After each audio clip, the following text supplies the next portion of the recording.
Welcome back to my channel. जैसा कि कल हम लोगों ने 25 क्वेश्चन तक देख लिया था। अगर आपने वो वीडियो नहीं देखा तो मैं इसका लिंक डिस्क्रिप्शन में दे दूँगा। तो चलिए शुरू करते हैं। अगला क्वेश्चन पूछा है कि कक्षा में विकासात्मक प्रश्न पूछे जाते हैं। हमारा फोकस विकासात्मक प्रश्न है। तो पहला ऑप्शन देखते हैं, छात्रों का पूर्व ज्ञान जानने के लिए, पाठ की प्रस्तावना के लिए, पाठ को छात्रों की सहायता से विकसित करने के लिए है, पाठ पुनरावृत्ति। देखिए, विकासात्मक प्रश्न का सिर्फ उद्देश्य छात्रों की मदद करना होता है। उस हिसाब से ऑप्शन नंबर सी सही है।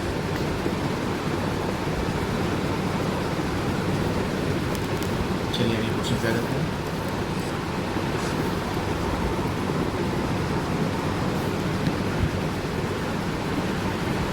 क्वेश्चन नंबर 27 बोल रहा है कि सामाजिक अध्ययन मानवीय संबंधों का अध्ययन है। ये कथन किसका है?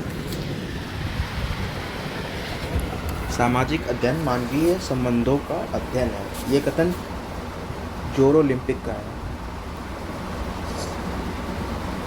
अगले क्वेश्चन पे रहते हैं, शिक्षण कौशल के विकास एवं सुधार की प्राविधि है। अनुकरणीय प्रशिक्षण, सूक्ष्म शिक्षण, प्रशिक्षण समूह, अंतःक्रिया विश्लेषण। तो इसका होता है सूक्ष्म शिक्षण।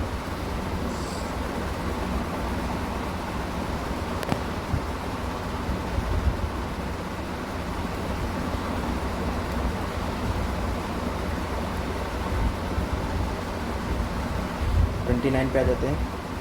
कह रहा है कि कक्षा में शिक्षण कार्य होना चाहिए पारस्परिक क्रिया के द्वारा, गहन के द्वारा, सरल के द्वारा या पक्षी के द्वारा। तो ये होना चाहिए पारस्परिक क्रिया के द्वारा।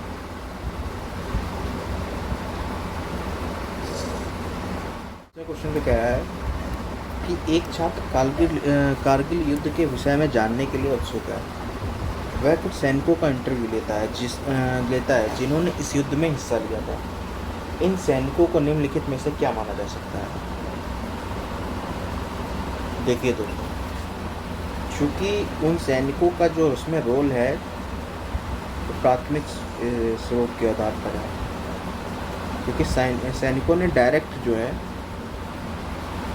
उस युद्ध में हिस्सा लिया था, इसलिए प्राथमिक स्रोत है। क्वेश्चन पढ़कर ही आप बता पाएंगे कि वो प्राथमिक है कि द्वितीय है कि आंतरिक स्रोत है। चलिए अगले क्वेश्चन पे आते हैं।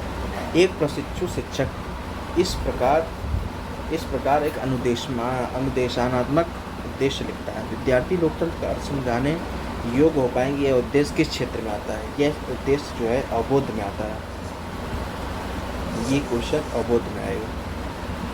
चलिए अगले क्वेश्चन पे आते हैं। सामाजिक विज्ञान के अध्यापन में ग्लोब का उपयोग आवश्यक है। दिन रात का पृथ्वी समझाने के लिए सही है, पृथ्वी का आकार बताने के लिए ये भी सही है, स्थल जल का अनुपात बताने के लिए, या फिर उपरोक्त सभी। तो ये डी ऑप्शन होगा, उपरोक्त सभी होगा। चलिए दूसरे 33 नंबर पे आते हैं। OER से क्या ऑप्शन मतलब आशय है? तो OER का मतलब होता है ओपन एजुकेशनल रिसोर्सेज। ओपन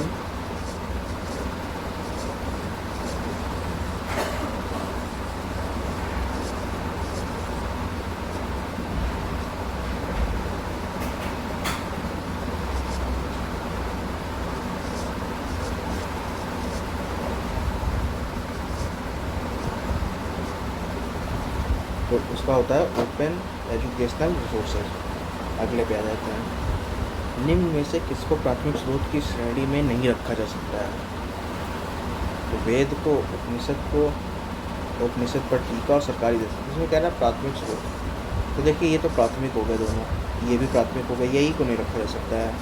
इसमें ये वाला हो जाएगा, उपनिषद पर टीका नहीं रखा जा सकता है। एक अखबार 35 नंबर पे आते हैं। एक अखबार अभी हाल ही में अफगानिस्तान में आए भूकंप से पीड़ित लोगों के साक्षात्कार की रिपोर्ट करता है। तो यह रिपोर्ट किस पर? देखिए इसमें कहा गया ना कि पीड़ित लोगों के लिए बात कर रहा है।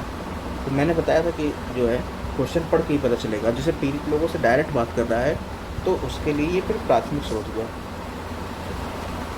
चलिए 36 नंबर पे आ जाते हैं। कह रहा है कि एक सामाजिक विज्ञान शिक्षक महासागरों एवं महाद्वीपों के स्थान के बारे में पढ़ाना चाहता है। उसे किस प्रकार के मानचित्र का चाहिए?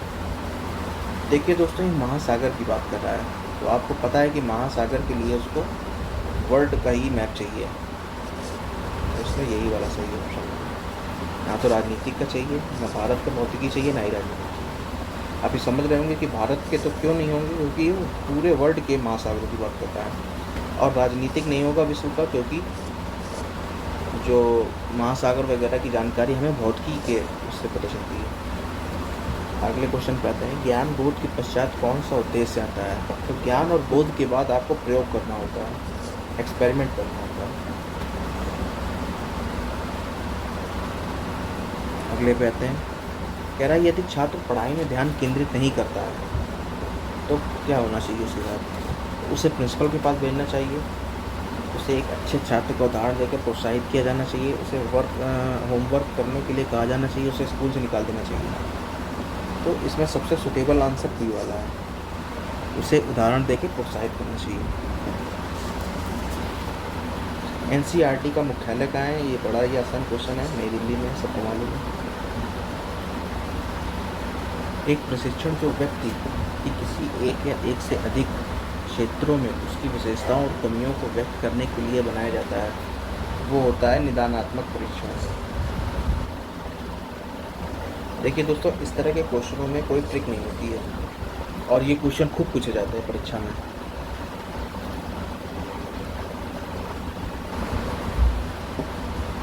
वन नंबर पे आ जाते हैं, अधिगम की कठिनाइयों और कमियों का मापन करने के लिए कौन सा परीक्षण उपयुक्त है?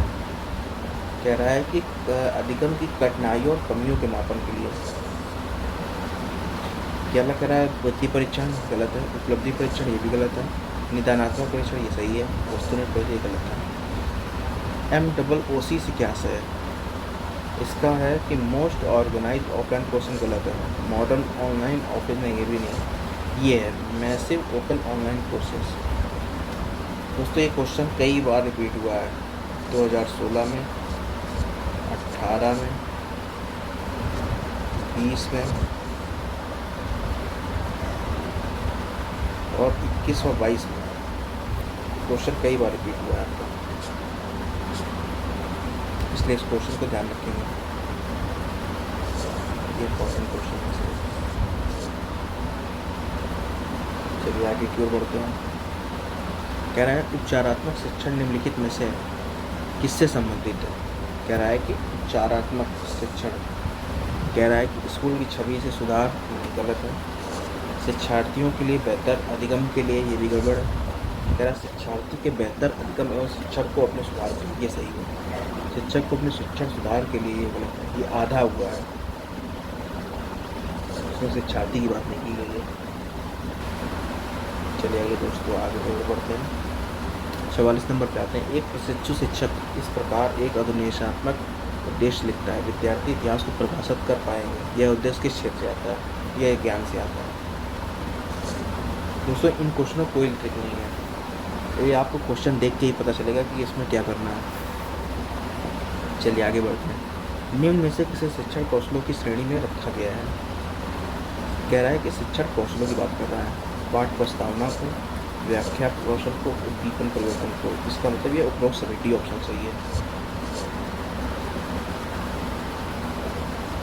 कह रहा है कि सामाजिक विज्ञान के अध्ययन से छात्रों में निम्न में से किन गुणों का विकास नहीं होता है? कह रहा है कि किन गुणों का विकास नहीं होता है? इसमें स्वार्थपरकता का नहीं होता है। निम्न में से मूल्यांकन के उपकरण कौन से हैं? सूची भी है, प्रश्नावली भी है, निदानात्मक भी है। इसका डी ऑप्शन होगा उपरोक्त सभी। टेप रिकॉर्डर किस प्रकार का शिक्षण है? केवल श्रव्य है, केवल आप इसको सुन सकते हैं, देख नहीं सकते हैं। निम्न में से एक अच्छे पाठ्य पुस्तक की विशेषताएं कौन सी है? मुद्रण स्वच्छ एवं स्पष्ट हो, भाषा शैली में सरल, स्पष्ट, मौलिक एवं प्रभावशाली हो, विषय वस्तु का प्रस्तुत शिक्षण प्रतिदिन का लोग हो। तो इसका डी ऑप्शन, उसके सारे चीज़ जो है सही है। पाठ योजना के प्रस्तुतिकरण को प्रभावशाली तरह से सरल बनाने के लिए निम्न में से किसका प्रयोग करना चाहिए? पाठ्य पुस्तक का नहीं, प्रस्तुतिकरण की बात कर रहे हैं ना, तो पाठ्य पुस्तक का प्रश्न पूछना सहायक सामग्री का उपयोग करना चाहिए। तो दोस्तों ये आपके 25 क्वेश्चन का सेट पूरा हुआ। उम्मीद करता हूँ आपको वीडियो अच्छी लगी होगी। इसी तरह की वीडियोस के लिए मुझे सब्सक्राइब करें और अगर आपको इंग्लिश में भी कंटेंट चाहिए तो आप मुझे कमेंट करें, तो मैं जो है आपके लिए इंग्लिश में कंटेंट बना दूँगा। मिलता हूँ अगली वीडियो में इनके आगे क्वेश्चन के लिए। Thank you.